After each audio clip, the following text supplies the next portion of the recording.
With that, Ms. Garcia from Texas is recognized for 5 minutes. Thank you, Mr. Chairman, and to the witnesses, thank you for being here on such a timely and very critical topic. Like most of my colleagues, I strongly condemn the horrific October 7th attacks carried out by Hamas in Israel. We have all seen the gruesome images and heard the heartbreaking stories of those impacted. In the aftermath of this tragedy, it is critical that we stand with our ally, Israel. I am proud to have supported passage yesterday of the bipartisan resolution expressing strong support for Israel in its right to defend herself against Hamas and other terrorist groups in the region. Iran plays a key role in the financing of terrorist groups like Hamas and Hezbollah. Therefore, U.S. sanctions on Iran are critically important. I recently joined a bipartisan letter with my colleagues demanding Iran be held accountable for its role in funding Hamas and for the maximum enforcement of all U.S. sanctions in the region. We have heard testimony here today that places a lot of focus on the Biden administration's work this summer to free American prisoners in Iran.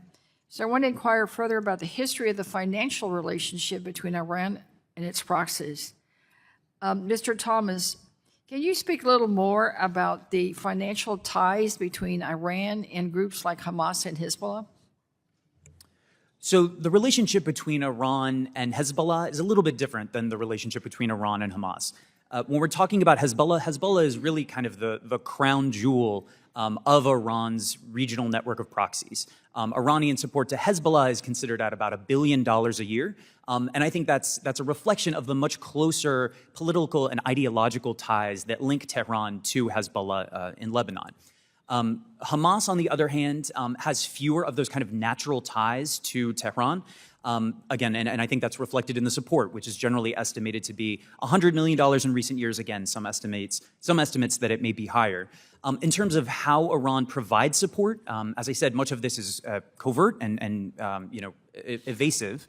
But what we do know is that Hamas does rely on kind of international networks of both licit and illicit financing. In the past, the Department of the Treasury has designated networks of financiers across the region for their role in providing support to Hamas and its activities. With respect to Iran, Hamas officials have said in the past that a lot of this is cash, right? I mean, they've talked about going to Tehran and coming back with suitcases of cash. So there's a wide variety of ways that Iran can use to support these groups. It's going to be a little bit harder with Hamas, given the restrictions on entry into and out of Gaza, as opposed to Hezbollah, which has a much larger presence in Lebanon. So these suitcases of cash, what currency are they using, and what role is cryptocurrency playing? So the report that I was referring to was from, I believe it was 2009, when Hezbollah figures talked about not being able to leave with Tehran because they had so much cash. I don't remember if they specified the currency. With respect to crypto, there have been reports, and I would defer to the testimony that you heard, or that some of your colleagues heard yesterday from Mr. Zarazinski.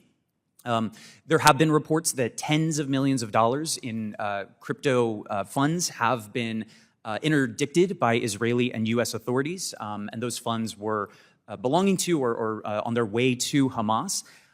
What I would say in context is, as I understand it, Hamas financing is a much larger portion of that is coming from the funds that Hamas generates by virtue of its de facto control of the Gaza Strip, and secondarily that $100 million or more that it received from Iran. So the crypto is, I imagine, a little bit less than those other sources of funding, but any provision of financial resources to Hamas would be of major concern to U.S. policymakers and likely sanctionable under U.S. law.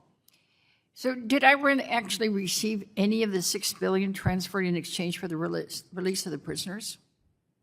U.S. officials said on October 8th, I believe for the first time, that none of the funds had been drawn down, and that appears to still be the case. U.S. officials maintain that none have been dispersed? Yes, ma'am. Right. Just want to make sure that we get that on the record again.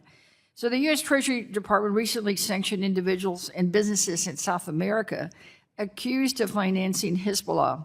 Mr. Thomas, can you speak to the dangers that groups like Hezbollah and Hamas pose beyond the Middle East?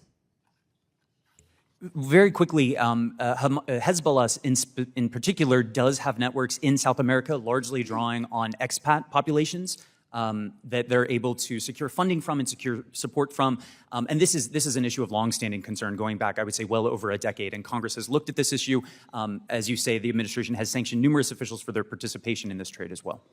Thank you. And Mr. Chair, if the witness would provide any other detail on that, my last question, it really would be great.